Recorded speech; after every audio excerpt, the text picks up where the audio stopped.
은혜와 긍휼이 풍성하신 살아계신 주 하나님, 참으로 감사드립니다. 저희들을 예수님의 피로 구원하여 주시고 위로자 성령님을 보내주셔서 저희들을 모든 진리 가운데 인도해 주셔서 참으로 감사를 드립니다. 저희들이 하나님의 말씀을 읽을 때, 또 연구할 때, 묵상할 때 이 놀라운 하나님의 말씀을 저희들 계시해 주시고, 또 깊이 있는 말씀과 깨닫는 복을 주셔서 이 기록된 말씀을 통해서 하나님을 더욱 사랑하고 주님의 말씀을 따라 살아가는 믿음의 삶을 살아갈 수 있도록 인도해 주심으로 감사를 드립니다. 주님, 이 마지막 때 어려운 시기에 살고 있습니다. 저희들 주님의 말씀이 필요합니다. 우리 배단신들 모두가 하나님의 말씀으로 무장해서 이 시대를 향하신 하나님의 뜻을 잘 헤아려 분별하게 도와주시고, 이 악한 세상 가운데서 저희를 부르신 그 부르심 가운데 온전히 승리하며 걸어갈 수 있도록 주님께서 인도해 주시기를 원합니다.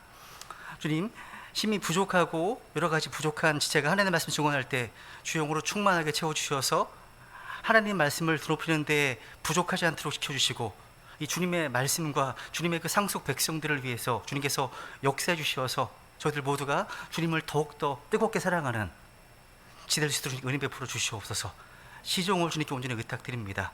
존귀하신 예수님의 이름으로 기도드렸습니다. 아멘. 예, 우리 출애굽기 이제 2장 지난 이제 2주간 주님께서 허락해 주지 않으셔서 우리 두 형제들을 통해서 별식을 먹는 그런 시간을 가졌습니다. 이제 다시 이제 출애굽기로 돌아와서요, 주님께서 이 말씀을 통해서 21세기 이 마지막 날들을 살아가고 있는 우리 크리스천들에게 어떤 교훈을 주고 계신지 한번 좀 살펴보려고 합니다. 다시 한번 출애굽기 2장을 다시 보겠습니다.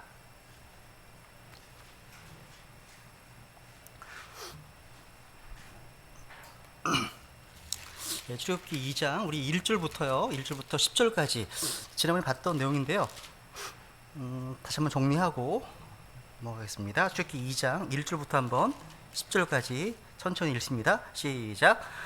레위 집에 한 남자가 가서 레위의 딸을 아내로 취하니 그 여인이 수태하여 아들을 낳으니라. 그가 준수한 아이임을 그녀가 보고 석 달 동안 그를 숨겼으나 더 이상 숨길 수 없게 되매 그를 위해 갈대로 만든 궤를 가져다가 진흙과 역청으로 그것을 바른 뒤 아이를 그 안에 담아 강가의 부들들 가운데 두었는데, 그의 누이가 그에게 무슨 일이 일어나는지 알아보려고 멀리 서 있었더라. 파라오의 딸이 강에서 목욕하러 내려오고 그녀의 시녀들은 강가를 거닐고 있었는데, 그때 그녀가 부들들 사이에 있는 그 궤를 보고 자기 시녀를 보내어 그것을 가져오게 한 뒤 그 궤를 열고 아이를 보니 보라, 아이가 울므로 그녀가 그를 불쌍히 여겨 이르되 이것은 히브리 사람들의 아이들 중 하나로다 하므로, 그때에 그의 누이가 파라오의 딸에게 이르되 내가 가서 히브리 여인들 중에서 유모를 당신에게 불러와 그녀가 당신을 위해 그 아이에게 젖을 주게 하리까 하매, 파라오의 딸이 그녀에게 이르되 가라 하므로 그 소녀가 가서 그 아이의 어머니를 불러오니, 파라오의 딸이 그녀에게 이르되 이 아이를 데려다가 나를 위해 젖을 먹이라. 내가 내 삭슬 주리라 하매 그 여인이 그 아이를 데려다가 젖을 먹이니라. 그 아이가 자라매 그 여인이 그를 파라오의 딸에게 데려가니 그가 그녀의 아들이 되니라. 그녀가 그의 이름을 모세라 하고 이르되 내가 그를 물속에서 건져내었기 때문이라 하였더라. 여기 출애굽기 이제 2장에는 이스라엘의 구원자 모세의 출생, 그리고 하나님의 섭리적인 보호하심이 기록되어 있습니다. 저는 이제 모세의 출생과 이 보호하심, 이 스토리를 볼 때 이것은 결코 우연일 수 없는 어떻게 보면 초자연적인 스토리라고 믿습니다. 이제 보통 우리는 합리적인 인간의 어떤 지혜나 이성으로 설명할 수 없는 어떤 초자연적인 사건에 대해서 이제 얘기를 할 때 그걸 종종 기적이라고 이야기합니다. 기적. 근데 이제 기적이라고 말하기보다는 좀 합당한 단어가 섭리라고 말하는 것도 타당할 것 같습니다. 여기 출애굽기 2장 이제 본문에 보시면 이스라엘 민족의 구원자였던 모세의 출생 사건을 기록하고 있는데요. 이것은 기적의 사건이고 다른 말로 말하면 섭리의 사건이라고 이제 얘기할 수 있습니다. 우리가 보통 이제 기적이라고 하면 하나님이 하신 일이라는 뜻입니다. 하나님이 하시는 거잖아요. 그죠? 하나님이 하시는 일이라는 뜻입니다. 그렇다고 사람이 한 일은 아무것도 없다는 뜻은 아니죠. 그죠? 그러니까 하나님의 주권과 하나님의 사역을 강조할 때 그 안에서 행해진 인간의 역할 그 자체를 부정하는 것은 성경적이지 않고 타당하지 않습니다. 하나님의 하시는 일이 있고 또 사람이 해야 될 몫이 있다는 뜻입니다.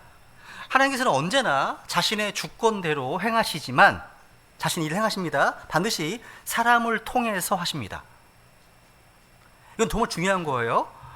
이제 우리가 이제 구원과 관련해서 얘기할 때도 하나님께서 하나님의 아들들이 되게 하시지만 우리가 하나님의 아들들이 되려면 우리는 예수 그리스도를 믿고 그분을 받아들여야 됩니다. 그죠? 그러니까 이게 하나님의 몫이 있고 사람의 몫이 있다는 뜻이죠. 그죠?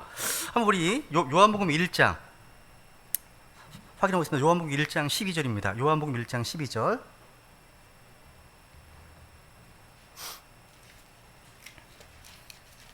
아주 유명한 구절이죠. 요한복음 1장 12절.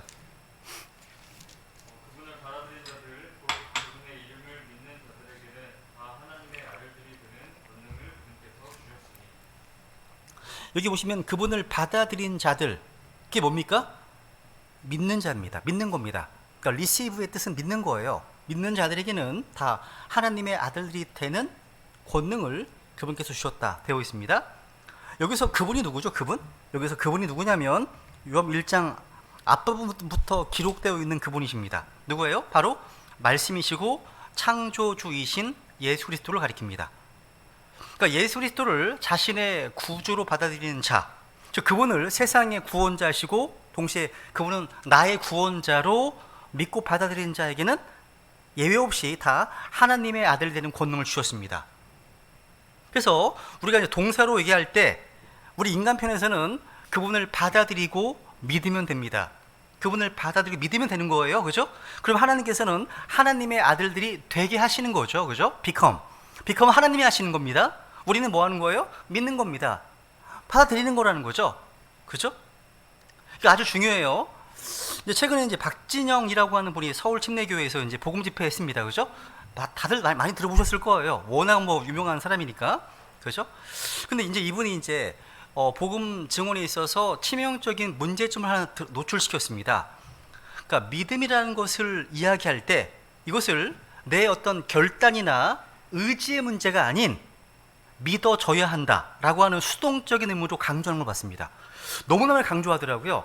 자기는 믿으려고 했는데 믿고 싶었는데 7년 동안 못 믿었대. 믿어지지가 않아서 믿기 싫은 겁니다. 죄가 있기 때문에. 믿고 싶은데 구원받지 못한 케이스 성경에서 하나도 없습니다. 누구든지 원하면 다 구원받을 수 있습니다. 누구든지 원하는 자. 근데 믿고 싶은데 믿어지지 않아서 구원받았다? 이건 말이 안 되는 겁니다. 이거 자체 잘못하면요, 내가 믿고 싶은데 믿어지지 않아서 구원받지 못한다는 오해를 불러 일으키는 거고요. 칼빈주의의 예정론이 될 수 있습니다. 예정론. 그러니까 하나님께서 창세 전에 예정하신 혼들에게 믿음을 주셔서 저항할 수 없는 은혜로 구원하신다는 교리가 칼빈주의 예정론이거든요. 그러니까 믿고 싶은데, 그러니까 책임이 나한테 있는 게 아니야. 하나님께 있는 거죠. 믿어지게 하지 않았으니까. 그런 뉘앙스를 풍긴다는 얘기예요. 물론 저는 박진영 교님이 그런 의미로 썼다고 생각하고 싶지는 않습니다. 근데 본인은 믿고 싶은데 7년 동안 믿어지지 않는다는 표현은 우리가 잘 헤아려 들으셔야 한다는 얘기예요. 그래서 많이 좀 헷갈려 하시더라고요. 성경에서는요, 믿어져야 구원받는 말은 없습니다. 그런 말 안 나와요. 믿어져야 구원받는 일 보셨습니까?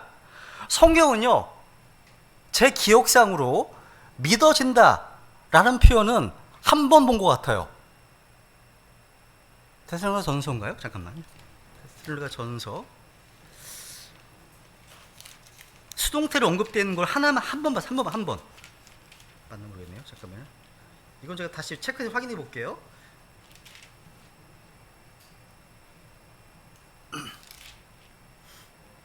데살로니가 전서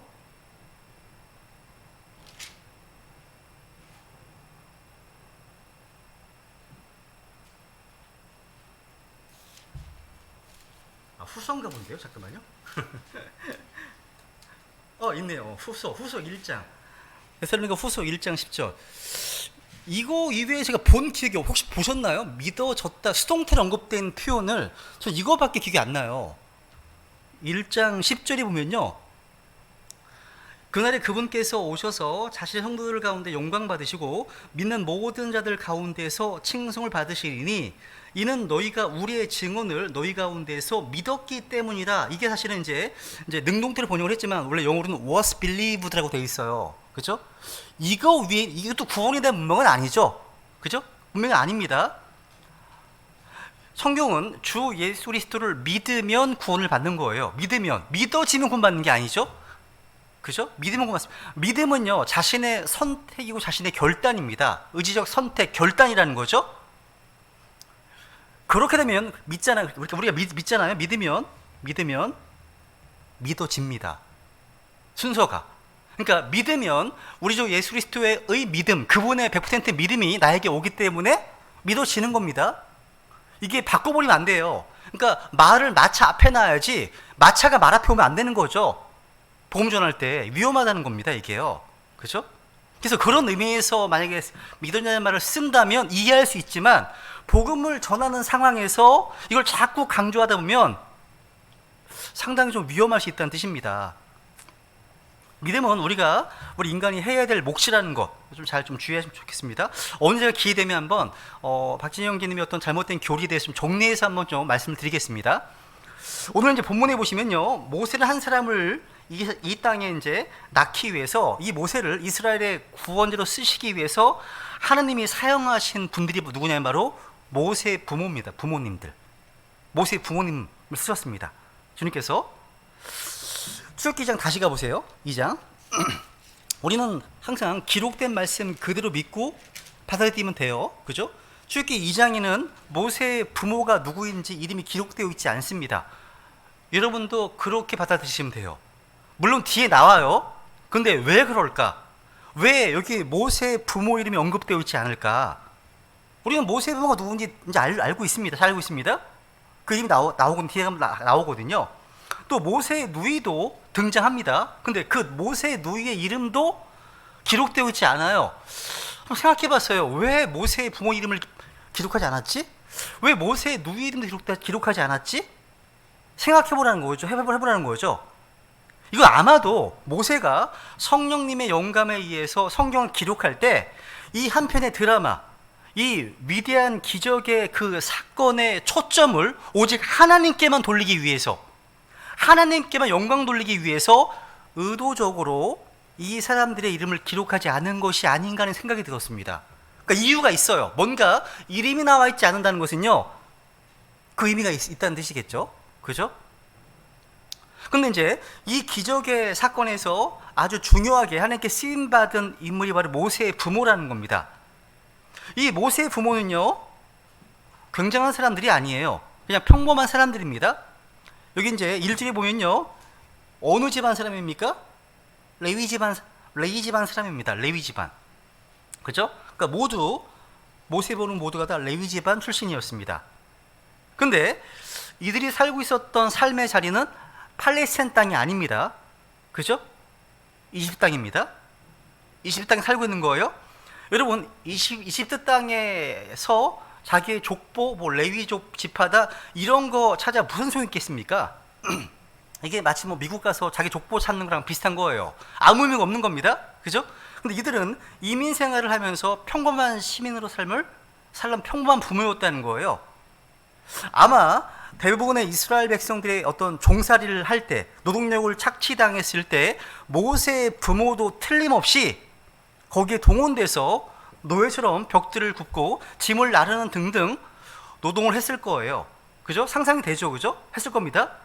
그런데 당시 그 땅에 있었던 많은 여러 가지 부모들, 이스라엘 백성들이었던 백성들과 이 모세의 부모와는 다른 점이 있었습니다.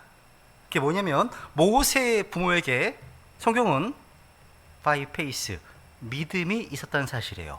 이게 차이점이 있습니다. 믿음이 있었습니다.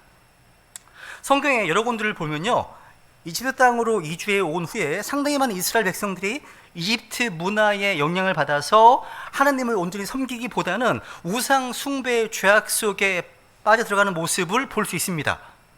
이스라엘 백성들이요, 흔들어 깨우는 겁니다, 어떻게 보면. 근데 한번 에스겔서만 확인해 볼까요? 에스겔서 20장. 한번 에스겔서 20장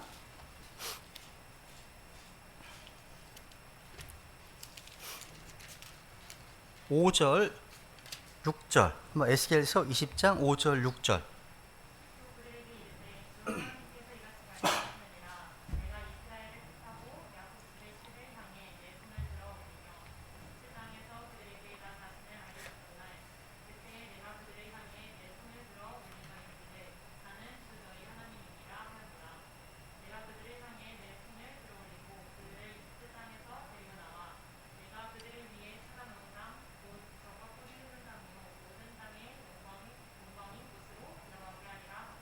야, 이 어느 땅입니까? 이 땅이요? 가나안 땅이죠, 그죠? 근데 7절에서 아주 중요한 말씀을 하시는데요, 이집트 땅에 거하던 그 백성들에게 주신 말씀입니다. 7절 읽어보세요 한번.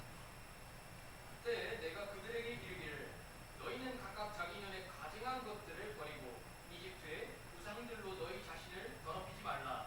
나는 주 너희 하나님이니라 하였노라. 지금 보세요. 이런 경고가 필요했던 이유는 그 당시 이집트 땅에 살던 많은 이스라엘 백성들이 대부분의 이집트 사람들처럼 우상 숭배의 죄에 빠져 있었기 때문이에요. 그런데 그 가운데서 모세의 부모는 달랐습니다. 달랐어요. 즉 이들은 하나님께 대한 믿음, 주님께 대한 어떤 순수한 신앙을 지켰다는 사실입니다. 이들은요, 우리와 다를 것이 없는 평범한 사람들이었지만 바른 믿음을 통해서 하나님의 그릇으로, 하나님의 도구로 쓰임받는 귀한 사람들이 되었다는 겁니다.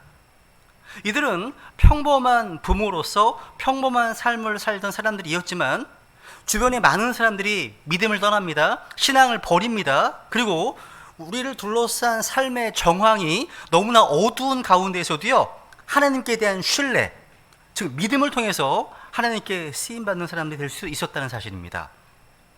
그래서 이 놀라운 사실은 이 모세 부모의 믿음이 히브리서 11장에 있는 믿음의 영웅들의 그 리스트에 들어있다는 거예요.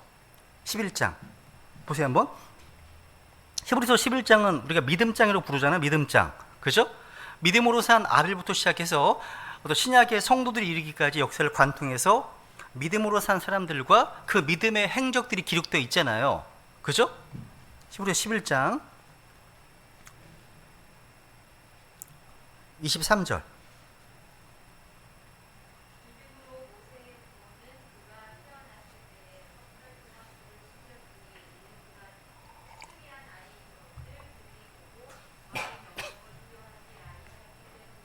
야, 여기 믿음으로 모세의 부모는 이런 평가받고 싶지 않으세요? 그죠? 나중에 여기 이제 부모님들도 많이 계시잖아요, 그죠?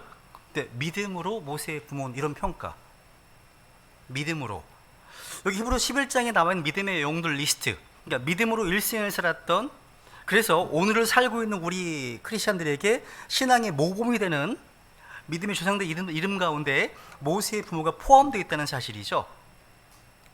그래서 믿음으로 살았던 사람들, 믿음으로 아브라함은, 믿음으로 이삭은, 믿음으로 야곱은, 또 믿음으로 노아는, 이런 쟁장한 믿음의 조상들의 리스트 가운데 모세의 부모가 포함되어 있다는 사실. 여러분, 우리가 이제 믿음으로 살았다, 믿음으로 산다, 믿음으로 산다, 이것은요, 하나님께서 주신 말씀을 들었을 때 순종해서 살았다는 뜻이잖아요, 그죠? 믿음은요, 오늘날 적극적 사고방식, 긍정적 사고방식, 이게 아닙니다. 이게 아니에요. 아닙니다. 내가 원하는 것을 마음에 뭔가 비주얼라이제이션, 그려보는 상상력, 이게 아닙니다. 믿음은요, 뭐 자기 어떤 굳은 신념, 종교적 확신과 같은 것 전혀 다른 말이에요. 다른 겁니다. 그러니까 믿음으로 살라. 따라해보세요. 믿음으로 살라. 이것은요, 성도들에게 주신 하나님의 말씀입니다. 그러니까 하나님께서 구원받은 성도들에게 제시한 삶의 방법이 뭐예요? 믿음입니다. 믿음. 페이스. 믿음이라는 거죠. 그래서 믿음으로 구하라. 또 믿음으로 바라라. 믿음으로 워크. 걸으라. 또 믿음으로 싸우라. 파이트. 싸우라. 또 믿음으로 살라 등등. 다 믿음으로예요. 그러니까 우리 구원받은 성도들의 삶의 방식, 원칙이 믿음으로의 믿음. 온통 믿음입니다. 그러니까 믿음은 하나님께서 사람들에게 주신 삶의 방법이고 삶의 원칙이라는 겁니다. 믿음으로. 여러분, 노아는요, 방주를 만들 때, 그러니까 노아는 믿음으로 방주를 만들었잖아요. 노아가 여러분, 방주가 만들어지기를 계속 기다렸을까요? 수동적으로? 될 대로 되겠지. 기다린 거 아니에요. 그죠? 그건 믿음이 아닙니다. 아브라함은요, 믿음으로 고향을 떠났습니다. 아브라함은요, 믿음으로 자기 아들을 하나님께 바쳤습니다. 그러니까 저절로 하나님의 능력으로 모든 일이 이루어지기를 그냥 기다린 것이 아니라는 겁니다. 그건 믿음이 아니라는 거죠. 즉 히브리서 11장에 나오는 그 누구도 하나님의 말씀을 들으면 그 말씀이 믿어질 때까지 기다리는 수동적인 삶을 사는 사람들은 아무도 없습니다. 믿음으로 동사가 나와. 믿음으로 드렸다. 믿음으로 했다. 동사가 나옵니다. 내가 진짜 다 믿음이 있다면 액션이 나온다는 뜻입니다. 그래서 믿음의 행위 통해서 믿음의 행위, 믿음이 뿌리가 되니까, 그렇죠? 그걸 성경은 강조하고 있는 겁니다. 그러니까 이들은 말씀을 들었을 때 믿음으로 적극적으로 뭔가를 했다는 사실입니다. 그러니까 믿음은 적극적 순종 행위입니다. 믿음은요. 우리 역시 마찬가지죠. 하나님 말씀을 이제 믿을 때 그 믿음에 따라서 무언가를 해야 될 일들에 즉각적으로 순종한 것이 by faith, 믿음으로라는 의미예요. 믿음으로. 히브리서 11장 23절 다시 보시면 믿음으로 모세의 부모는 그가 태어났을 때 석 달 동안 그를 숨겼으니 이는 그가 특이한 아이인 것을 그들이 보고 왕의 명령을 두려워하지 아니하였기 때문이라 되어 있습니다. 그러니까 모세의 부모는요, 믿음으로 모세가 났을 때 이 아이가 특이한 아이인 것을 보고 석 달 동안 숨겼습니다. 그리고 왕의 명령을 두려워하지 않았다고 했습니다. 모세의 부모의 이름은 바로 아므람과 요게벳입니다. 아므람과 요게벳이죠, 그죠? 여러분, 모세의 부모는요, 파라오가 무섭지 않았다거나 아니면 인간적인 혈육의 정으로 숨긴 게 아니라 믿음으로 숨겼습니다. 믿음으로 숨겼답니다. 대단하죠? 그러니까 여러분, 믿음으로 숨겼다는 말은 무슨 말이에요? 하나님으로부터 받은 말씀이 있었다는 뜻이에요. 뭔가. 그건 안 나오지만 받은 말씀이 있으니까 믿음으로 행사를 하죠. 없을 수는 없죠, 그죠? 그러니까 믿음이 믿음? 바로 하나님의 말씀에 대한 나의 반응이 믿음이거든요. 받은 말씀이 있으니까 숨긴 겁니다. 그러니까 믿음은요, 말씀이 없이는 존재할 수가 없어요. 성경적 믿음은요. 그러니까 이 말은요, 계시의 말씀이 없는 곳에는 믿음도 없다는 뜻이에요. 그러니까 하나님의 말씀을 듣고 그대로 순종하는 것을 믿음을 통해서라고 합니다. 그러니까 하나님께서 뭔가 모세의 부모에게 모세를 숨기라고 말씀하셨든지 뭔가 계시를 주셨든지 아니면 모세의 부모의 마음속에 뭔가 확신을 주셨든지 몰라. 저는 잘 모르겠어요. 안 나오니까. 근데 그 계시의 말씀에 따라서 생각하고 결단하고 행동했다는 뜻입니다. 이게 믿음으로라는 뜻이에요. 믿음으로. 그래서 이 모세의 부모는 믿음으로 모세를 숨겼고 아이를 죽이라고 하는 왕의 명령을 두려워하지 않았습니다. 모세는 부모의 믿음의 행위로 생명을 건졌습니다. 모세는요. 하나님께서 모세의 부모에게 모세에 관해 말씀을 주신 것이 있었기 때문에 이들은 믿음에 따라 행동했다는 겁니다. 여기서 저는요, 모세의 부모 모두가 믿음으로 모세의 부모는 다 나오죠? 모세의 부모는 이런 표현. 그러니까 부모 모두가 믿음으로 자기 목숨을 걸고 아이의 생명을 지키면서 파라오의 진노를 두려워하지 않았다는 사실, 아이를 키웠다 증언하고 있습니다. 여기 보시면요, 믿음으로 모세의 아버지는 이게 아닙니다. 믿음으로 모세의 어머니는 아닙니다. 둘 다. 이게 정말 중요하다. 중요하다. 모세의 아버지만이 아닙니다. 부부를 다 같이 이야기하고 있습니다. 그러니까 즉 부부가 함께 하나님께 헌신하고 또 자녀를 함께 믿음으로 기를 수 있다는 것은 정말 놀라운 복입니다. 놀라운 복이에요. 여러분, 남자아이가 태어나기만 하면 다 나일 강가에 던져버려 죽여야 하는 그 살벌한 시대, 아주 고통의 시대에 부부가 함께 신앙을 가졌으니 남편은 아내에게, 아내는 남편에게 얼마나 커다란 신앙의 위로와 격려를 줄 수 있었을까요? 그렇기 때문에 부부가 함께 같은 믿음, 같은 신앙을 가진 분들은요, 하느님 앞에 진짜 감사해야 되는 겁니다. 정말 귀한 거예요. 그리고 그렇지 못한 가정들도 포기하지 마시기 바랍니다. 주님께서 우리의 기도를 들으실 것이기 때문에. 여기서 한 가지만 더 생각해보고 10절을 보겠습니다.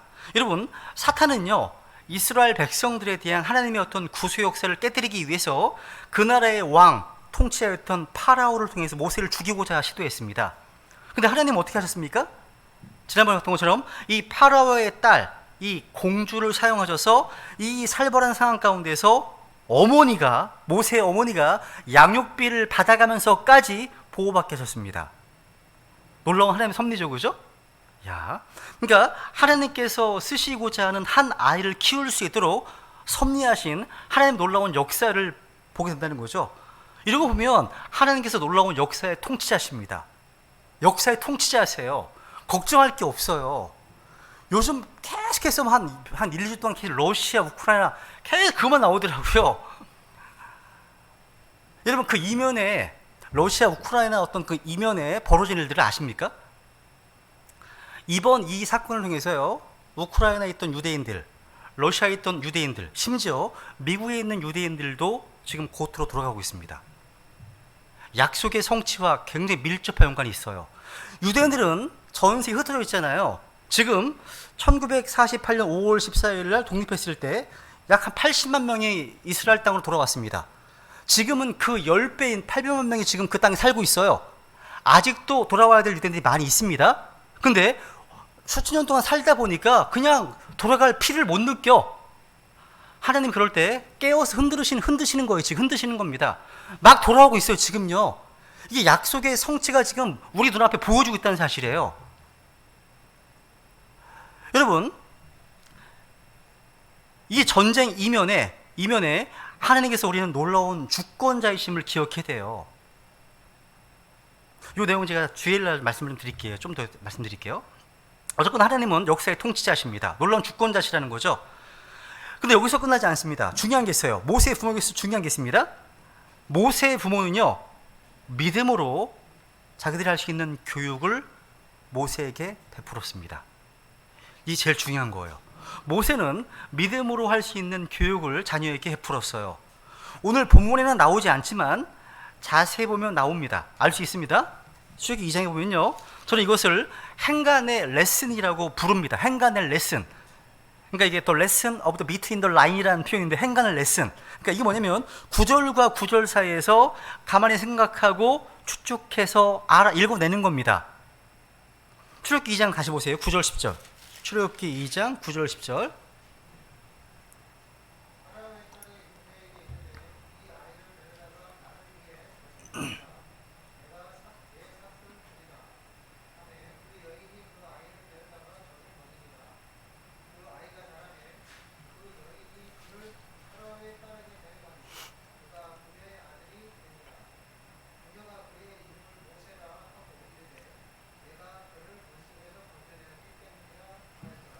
여기 9절과 10절 보세요 한번. 이 9절과 10절 사이에 시간적 간격이 있습니까, 없습니까?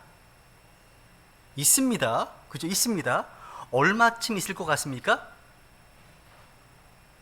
젖을 뗄 때까지일 거예요. 그럼 보통 이제 몇 년이죠? 젖을 다 떼려면 몇 년이 걸리죠, 그죠? 한 뭐 짧게 잡으면 3년, 4년, 그죠? 또 길게 잡으면 뭐 6년, 7년이라고 보는 분들도 계시더라고요. 근데 이 시기 동안에 모세의 어머니는 아들을 데리고 이제 키우는 겁니다. 키우는 거예요. 이때 뭘 했을까요? 이때. 이게 중요합니다. 이게 중요한 거예요. 이것이 우리가 행간에서 읽어내야 될 내용이라는 겁니다. 이때 모세 부부는 틀림없이 그들이 할 수 있는 모든 신앙적인 교육을 모세에게 시켰을 겁니다. 이때요. 그래서 시간이 흘러서 모세가 왕궁으로 들어갔습니다. 이집트 교육을 다 받았습니다. 그 당시 모세가 받을 수 있는 이집트 최고의 왕립 교육을 다 받았습니다. 다신론의 교육도 받았고 우상들에 대한 교육도 받았고 그 땅의 과학 교육과 철학 교육을 받았습니다. 근데 그 모든 교육이요, 모세가 어렸을 때 어머니의 무릎에서 받았던 신앙 교육을 무효화시키지 못했습니다. 이게 정말 중요한 거예요. 그래서 여러분, 이 모세가 갑자기 자기 민족을 돌아볼 생각을 하잖아요. 40세 때. 이게 갑자기 이게 일어난 게 아니에요. 어렸을 때부터 들었던 신앙 교육이 그때 열매를 맺기 시작하는 겁니다. 이게. 그런 말 있잖아요. 기억된 것은 재생된다고요. 어렸을 때부터 순수한 백지 같은 그런 마음에 들었던 이 신앙 교육이요, 어느 순간 나오게 된다는 겁니다. 중요하죠, 그죠? 야, 여러분, 그렇다면 우리 자녀들이요, 사회로 나가기 전에 우리 부모들이 가정에서 자녀들에게 하나님에 관한 레슨을 시키는 것이 얼마나 중요합니까? 너무 중요한 거예요. 그러니까 신앙 교육을 시킬 수 있는 곳이 없어요. 학원에서 시킵니까? 영어 학원에서 시킵니까? 수학 학원에서 시킵니까? 컴퓨터 학원에서 시킵니까? 안 시키잖아요. 이거는요, 가정에서 또 교회에서밖에 길을 가르치지 않습니다. 어디서 못 배우는 겁니다. 그죠? 여러분, 이게 너무 중요하다는 거죠. 때때로 부모의 품을 떠난 자녀들이요, 부모가 기대하고 가르친 것처럼 부모 말씀을 이제 순종하고 하나님의 뜻 가운데 살게 되기도 하고 그렇지 못할 수도 있을 겁니다. 근데 우리 고통스러울 필요 없습니다. 왜냐하면 우리가 심은 것을 반드시 거둘 날이 오기 때문에. 그러니까 우리가 심은 건 결코 헛되이 돌아오지 않습니다. 심은 거 거둬들인다는 거죠. 흥미롭게도 사도행전에 보시면요, 모세가 어느 날 자기 민족을 향한 위대한 결단, 사명을 걸머쥐게 되는 중요한 전환점을 설명합니다. 사도행전 7장 보세요. 7장 22절. 사도행전 7장 22절. 우리가 아이들에게 해주는 가장 중요한 교육은요, 학원 보내는 게 아니에요. 좋은 학교 보내는 게 아닙니다. 신앙 교육이 빠진 교육은 저주입니다. 구원 없는 교육은 저주예요. 저주입니다. 사도행전 7장 22절.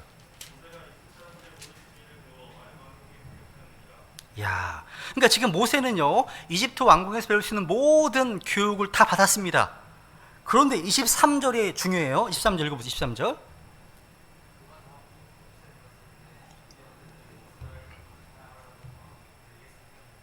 야, 정확히 40세가 되었을 때, 한동안 모세도 잊어버리고 있었을지도 모릅니다. 자기 민족과 하나님을 잊어버릴 수도 있습니다. 근데 어느 날 갑자기 그럴 생각이 났어. 어느 날 갑자기 불씨처럼 마음 가운데 되살아나서 자기 인생을 향한 어떤 소명감, 이것이 뭔가 불꽃처럼 다시 살아날 수 있었던 원인, 이게 어디서 있다고 생각하십니까?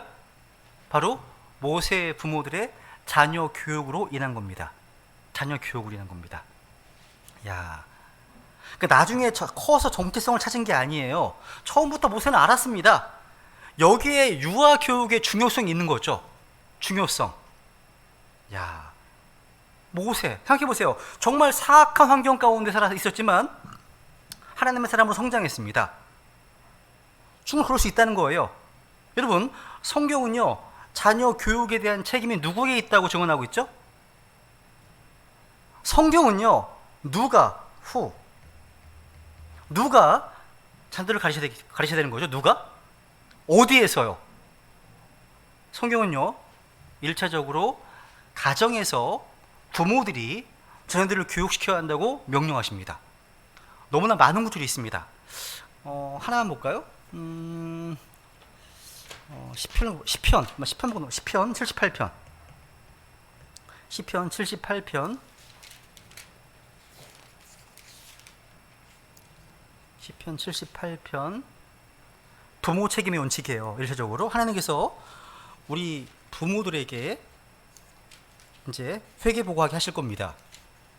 10편 78편 1절부터 한번 읽어볼까요? 1절부터 한번 그냥 1절부터 8절까지 8절이 목적입니다. 그렇게 하는 이유의 목적이 나옵니다. 8절까지 한 분씩 읽어볼까요? 한 분씩.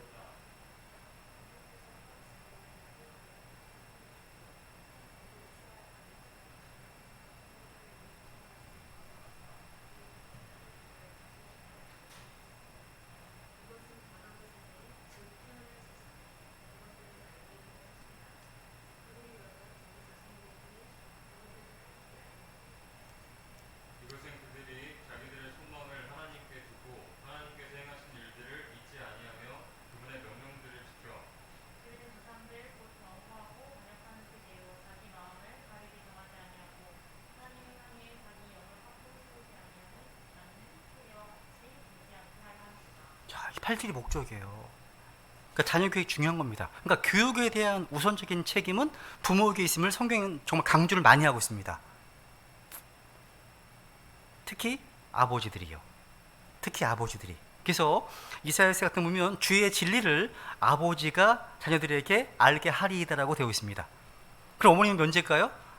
포함되어 있습니다. 어머님은요. 형제라는 말 속에 자매들도 포함되는 것처럼 포함되어 있습니다.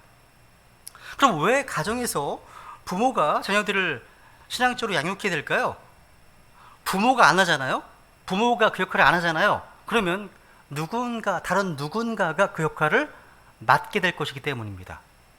우리가 직무를 유기하면 다른 누군가, 학원에서, 학교에서, 국가가 아이들 가르치게 되는 겁니다. 야, 이런 보고 계시잖아요. 부모들의 직무 유기 때문에 부모가 아닌 다른 어떤 것들이, 다른 무언가가 자녀들에게 영향을 주고 있고 그들을 빚어가고 있잖아요. 그죠? 이게 큰 문제인 겁니다.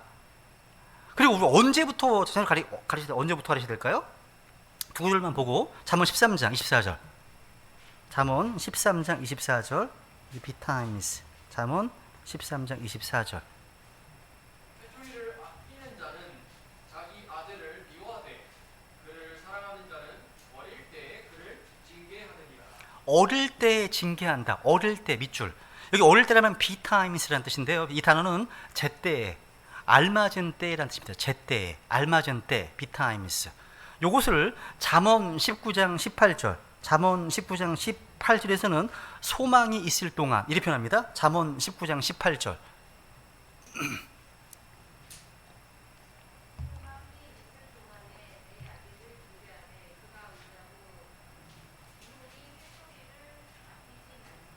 아멘. 여기 보시면 소망이 있을 동안이죠. 무슨 얘기입니까? 이 말씀은 소망이 없을 때가 올 것임을 말하고 있는 겁니다. 그러니까 어린 시기에 징계해서 가르치지 못하면 시간이 흐름을수록 더욱더 어려워질 거라는 뜻입니다. 3살 버릇 8까지 간다. 이건 만구의 명언이에요. 하나님은 제때에 교육을 시키라고 하는 겁니다.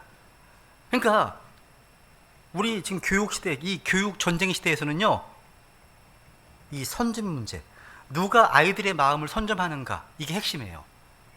진리로 아이들의 마음을 채워주느냐, 그러면 하나님께 정말 큰 칭찬받을 겁니다. 근데 놓쳤어. 다른 어떤 것들이, 유튜브 영상들이, 틱톡이, 넷플릭스 이런 것들이 아이들 마음을 점유해버리면 또래, 학교 이런 것들 다, 그러면 몸뚱아리는 자식이지만 마음은 굉장히 세숙화돼 버린, 되게 마귀를 닮아간 모습으로 바뀐다는 겁니다. 때가 정말 중요하다는 겁니다. 그러니까 하나님의 말씀으로 선점할 것인가, 아니면 사탄의 것으로 채우도록 그냥 내버려 둘 것인가, 둘 중 하나예요. 둘 중 하나입니다. 사탄은요, 천문학적인 돈을 활용해서 문명의 이기를 동원해서 우리 자녀들을 집중 공략하고 있습니다.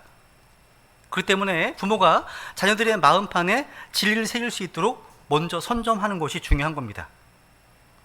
여러분, 이 조기교육이 그래서 중요한 거예요. 조기교육이요. 이집트에서의 모세의 40년간의 교육이요, 어머니의 약 4년간의 신앙 교육을 능가하지 못했습니다. 왜? 때가 가장 중요한 때였거든요. 그때가 좋은 때였거든요. 이 유모이면서 어머니였던 요게벳은요, 끊임없이 아기 모세에게 너는 히브리인이다, 너의 삶의 주인은 바로 하나님이시다 가르쳤을 겁니다. 가르쳤을 겁니다. 그리고 저 히브리인들, 저 이제 창 너머에 고생하는 히브리인들이 바로 너의 동족 백성이다, 하나님 백성이란다 가르쳤을 겁니다. 그러니까 그런 생각을 하죠. 그죠? 갈라디아서 6장 9절 하나만 찾고 마치겠습니다. 갈라디아서 6장 9절. 자식을 향한 이 부모들의 교육은요, 결코 헛되지 않습니다. 갈라디아서 6장 9절. 같이 읽어볼까요? 읽어보세요. 네.